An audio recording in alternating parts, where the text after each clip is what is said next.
Richard Jarry, bonjour. Vous êtes fondateur dirigeant du cabinet Albatros Ingénierie Services, qui intervient notamment pour les entreprises de la filière vin. Est-ce qu'en quelques mots, vous pouvez nous décrire l'activité, le métier d'ingénierie service Albatros? Alors le métier d'Albatros Ingénierie Services, c'est d'être pure player sur les opérations de levée de financement public. Aujourd'hui, nous ne faisons que cette activité. Nous ne faisons pas de conseil en management, pas de conseil en développement export. Notre métier, c'est d'accompagner les entreprises, les institutionnels également de temps en temps, sur certaines opérations de levée de fonds européens, nationaux ou régionaux, suivant la nature des projets. On essaie de trouver des financements adaptés à ces différents projets. Plus spécifiquement, les financements qui portent sur la filière vin aujourd'hui, dont vous avez la charge en partie, est-ce que vous pouvez les décrire? Est-ce qu'il y a des grandes familles de financement?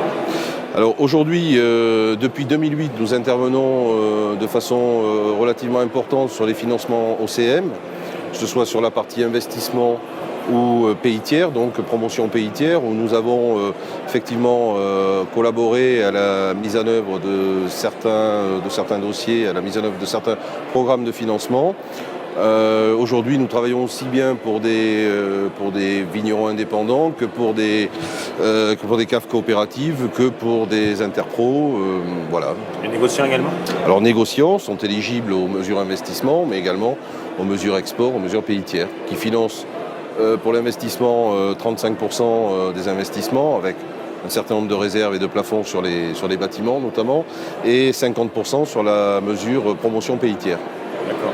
L'objet de notre échange, c'est la responsabilité sociétale des entreprises. Souvent, ces termes évoquent des aspects d'engagement sur l'environnement, des aspects d'engagement sur le sociétal.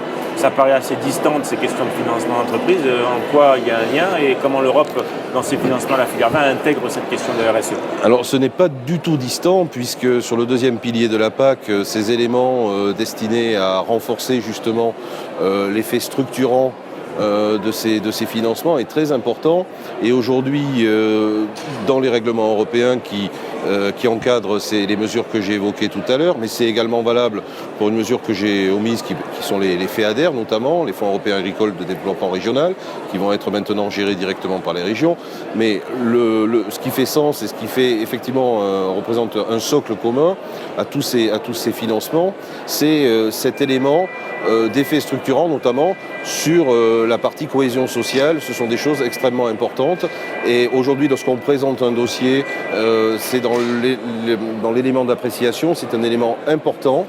Et même, je dirais, si l'entreprise n'a pas une démarche en cours actuelle sur ces éléments-là, le fait d'être sensibilisé et d'avoir une stratégie à terme de responsabilité sociétale d'entreprise, c'est quelque chose de très important et qui valorise bien évidemment les dossiers, et notamment les plans stratégiques de développement qui accompagnent les dossiers que nous présentons aux institutionnels, aux gestionnaires des mesures. On voit ici donc les enjeux de l'innovation, notamment des investissements en matière de RSE. Si on parle plus particulièrement des enjeux de marché, des aides spécifiques sont portées sur la question de l'appui à l'export. Aujourd'hui, est-ce que la RSE intervient? Est-ce que ça peut être un avantage compétitif et en quoi le financement peut être un appui fort de positionnement de ces entreprises? Alors, ces mesures, les mesures qu'on évoque de l'OCM notamment, sont là pour créer effectivement, améliorer la compétitivité des entreprises en ce qui concerne les coûts de production, bien évidemment, avec un outil rénové. D'abord, on part du vignoble et puis on va jusqu'au client final.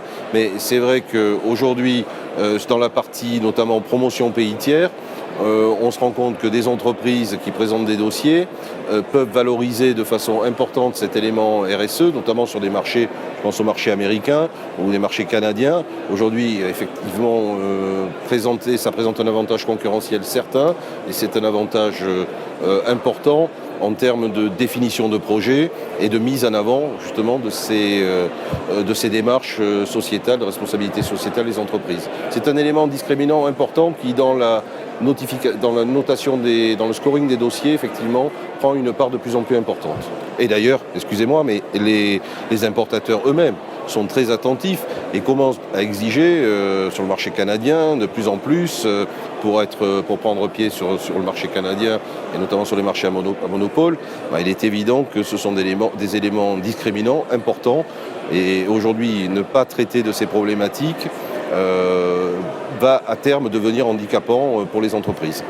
On comprend bien donc l'enjeu d'attribuer des financements à des entreprises et de les préparer aux marchés sur lesquels elles se positionnent aujourd'hui, et notamment des marchés qui sont très exigeants, ou en tout cas on demande en matière de responsabilité sociétale. Aujourd'hui, est-ce que vous auriez un conseil à donner dans la préparation de ces dossiers pour les entreprises, du point de vue de leur engagement en matière de RSE ou de ces perspectives? Je crois que lorsqu'une entreprise souhaite investir soit sur de l'investissement matériel, soit sur de l'investissement immatériel comme dans la promotion à l'export, je pense qu'il faut vraiment inscrire cette dimension sur la trajectoire d'évolution. Et ceci à tous les stades. Tous les stades de l'entreprise, de la vie du produit sont intéressés par la RSE, évidemment, à partir de la récolte du raisin jusqu'au traitement évidemment de la vigne, la récolte du raisin, son traitement dans la cave et sa mise en marché. Ce sont des éléments aujourd'hui où il faut effectivement créer de la valeur à tous ces stades-là. Et aujourd'hui, la RSE est un élément fondamental. Effectivement, c'est un investissement de longue haleine, mais qu'il faut à terme mettre en avant et pour mieux valoriser ces produits et mieux valoriser ces investissements et la raison pour lesquelles on investit.